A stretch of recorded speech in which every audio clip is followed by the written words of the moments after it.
Queridos hermanos y hermanas,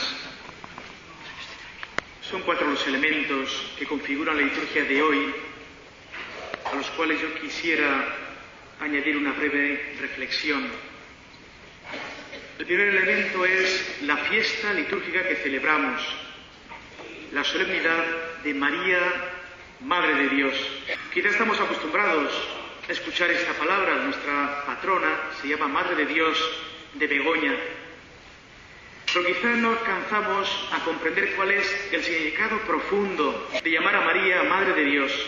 Recuerdo que aquí en Bilbao, en una sacristía, un día después de haber predicado sobre la Madre de Dios, en un día de labor, me vino una persona a la sacristía, me dijo: oiga, usted ha predicado de María Madre de Dios, pero eso es un título, pues así, hermoso, pero realmente María no es Madre de Dios.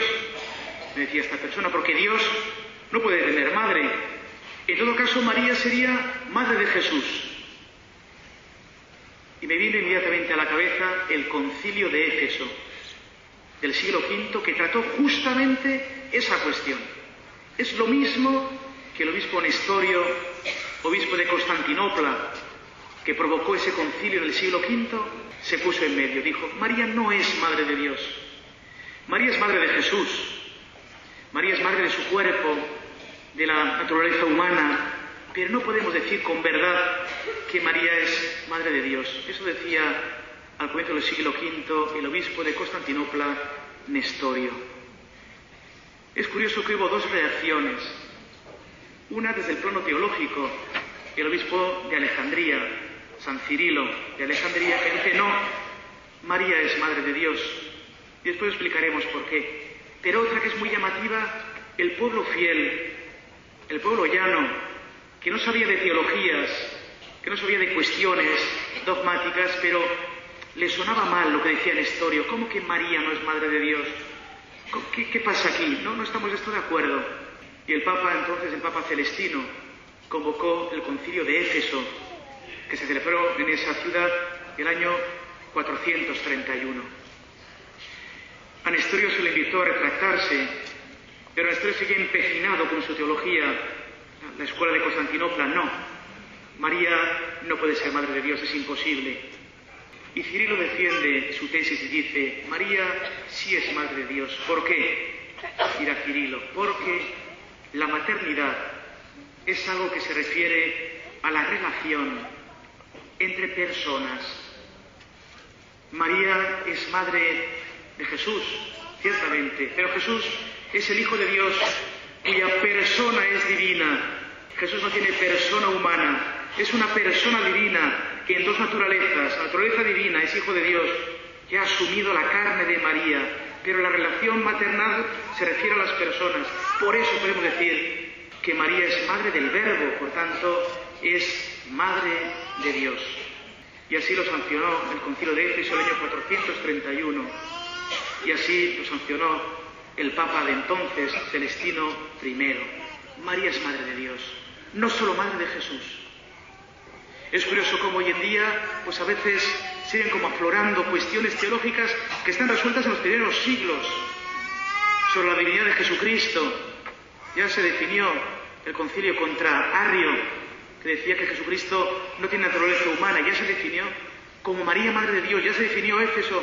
Todo esto son cuestiones teológicas que se resolvieron en el siglo IV, el siglo III, IV, V, y que curiosamente hoy pues vuelven como a resonar, a resurgir, quizás por falta de profundidad teológica, quizás porque no tenemos quizás esa finura de espíritu para comprender las cosas de Dios. Lo racionalizamos todo, lo humanizamos todo de tal modo que perdemos la dimensión profunda, la dimensión de Dios, una visión últimamente, por así decirlo, racionalista de las cosas. Lo que la mente no es capaz de entender no existe, y Dios supera toda mente. María, Madre de Dios. Y así la celebramos, y así la alabamos. Tú eres la Madre de Dios, eres la Madre del Verbo. Tú diste al Verbo la humanidad, y a nosotros nos das la divinidad. A nosotros nos das la salvación.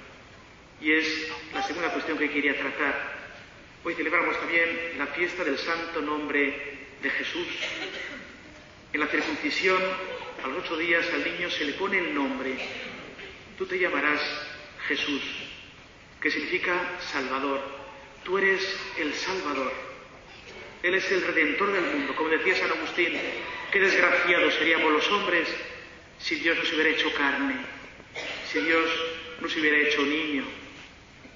En esos hombros de un niño, en esa humildad del pesebre, recordaba Benedicto XVI en la homilía del día de Navidad, en esa humildad del pesebre está el poder del mundo, está el poder del universo.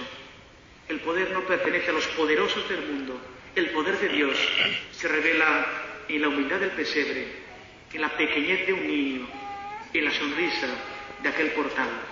Ahí está Jesús el Salvador.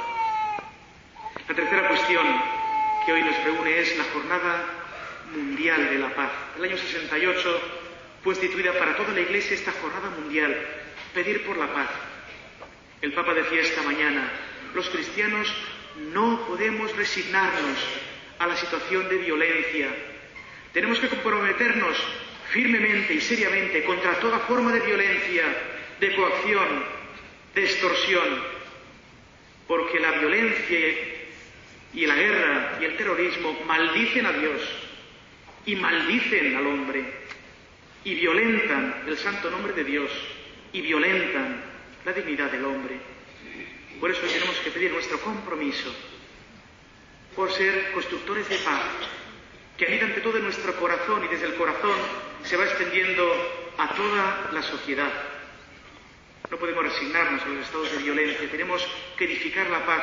Y la primera lectura nos ha dicho, el Señor bendice a su pueblo, hemos cantado también el Salmo, bendice a su pueblo con la paz. Es decir, la paz es una bendición de Dios. La paz es un don de Dios. La paz plena no se consigue solo con la fuerza humana, sino con el don de lo alto. Por eso la paz requiere compromiso y que requiere oración. La paz se nos da como un don. Y el cuarto y último elemento que yo quería hacer referencia en estas palabras es a lo que hoy vamos a inaugurar. Algo esencial para la Iglesia Universal, algo fundamental para nuestra diócesis, una experiencia que tendrá infinitas gracias. Yo no me atreveré a decir cuántas, estoy seguro que infinitas gracias para nuestra diócesis, para Bilbao y para esta parroquia que acoge esta experiencia. Es la adoración perpetua del Señor. Os traigo 2 puntos de un documento muy hermoso que el Papa Benedicto XVI en el año 2007 escribió en una exhortación apostólica, Sacramentum Caritatis. Esta exhortación es fruto del Sínodo de Obispos del año 2006. Y los 2 puntos que se refieren a la adoración de la Eucaristía dicen así. Uno de los momentos más intensos del Sínodo fue cuando, junto con muchos fieles, los obispos nos desplazamos a la Basílica de San Pedro para la adoración eucarística. Con este gesto de oración, la Asamblea de los Obispos quiso llamar la atención, no solo con palabras, sobre todo con obras, sobre la importancia de la relación entre celebración eucarística y adoración. En este aspecto significativo de la fe de la Iglesia se encuentra, dice el Papa, uno de los elementos decisivos del camino eclesial realizado tras la renovación litúrgica querida por el Concilio Vaticano II. Es decir, la adoración eucarística es también fruto del Vaticano II, no es algo preconciliar, como alguien puede decir, bueno, es muy antiguo, tal. El Vaticano II habla de la adoración eucarística, como el Papa nos recuerda. Dice, mientras la Reforma daba sus primeros pasos, a veces no se percibió de manera suficientemente clara la relación intrínseca entre la Santa Misa y la adoración de la Eucaristía. Una objeción difundida entonces se basaba, por ejemplo, en la observación de que el pan eucarístico no habría sido dado para ser contemplado, sino para ser comido. A veces nos dice esto, bueno, adorar la Eucaristía, no, el pan es para comer, no es para contemplar. Pero el Papa dice, y en realidad, a la luz de la experiencia de oración de la Iglesia, esta contraposición se mostró carente de todo fundamento. En efecto, en la Eucaristía el Hijo de Dios viene a nuestro encuentro y desea unirse a nosotros. La adoración eucarística no es sino la continuación obvia de la celebración de la Eucaristía, la cual es en sí misma el acto más grande de adoración de la Iglesia. Recibir la Eucaristía significa adorar al que recibimos. Precisamente así, y sólo así, nos hacemos una sola cosa con Él y, en cierto modo, pregustamos anticipadamente la belleza de la liturgia del cielo. La adoración de la Eucaristía fuera de la misa prolonga e intensifica lo acontecido en la misma celebración litúrgica. Solo en la adoración puede madurar una acogida profunda y verdadera.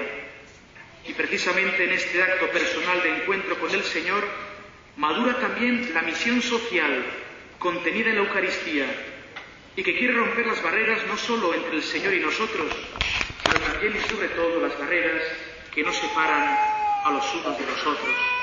Por tanto, la adoración de la Eucaristía dimana de la propia Eucaristía, de la celebración de la misa, y no solo es un acto personal o comunitario piadoso, sino que también tiene una trascendencia social. A partir de ella se construye una sociedad justa y verdadera. Y un segundo y último punto, para no alargarme, el Papa nos habla precisamente de la adoración eucarística perpetua. Dice: juntamente con todos los obispos del sínodo, recomiendo ardientemente a los pastores de la Iglesia y al pueblo de Dios la práctica de la adoración eucarística, tanto personal como comunitaria. A este respecto, cuando sea posible, sobre todo en los lugares más poblados, será conveniente indicar las iglesias u oratorios que se pueden dedicar a la adoración perpetua. Lo dice el Papa. Y este será el templo en Bilbao y en la diócesis para la adoración perpetua. Además, quisiera expresar, dice, mi admiración y apoyo a los institutos de vida consagrada, cuyos miembros dedican una parte importante de su tiempo a la adoración eucarística. Me llama la atención que hoy en día muchas órdenes y congregaciones nuevas, muchos carismas nuevos que están surgiendo, son una perfecta unión entre largos tiempos de oración ante la Eucaristía y después de meterse en las entrañas de la pobreza, de la marginación, de la sociedad. Recuerdo un par de congregaciones que la mañana dedican enteramente a la adoración de la Eucaristía y la tarde están entre los más pobres, entre los marginados, entre los excluidos. Es curioso. Y la fuente la cogen, la beben de la adoración de la Eucaristía. Deseo, dice el Papa, animar a las asociaciones de fieles, así como a las cofradías, que tienen esta práctica como un compromiso especial, siendo así fermento de contemplación para toda la Iglesia y llamada a la centralidad de Cristo para la vida de las personas y de las comunidades. Yo estoy seguro de que el Señor bendecirá enormemente, como siempre lo ha hecho. Yo estoy seguro que el Señor, con la adoración de la Eucaristía, va a bendecir copiosamente a todos y cada uno de aquellos que tomen parte en ella, a esta parroquia de modo singular y a toda la diócesis, y el tiempo lo dirá.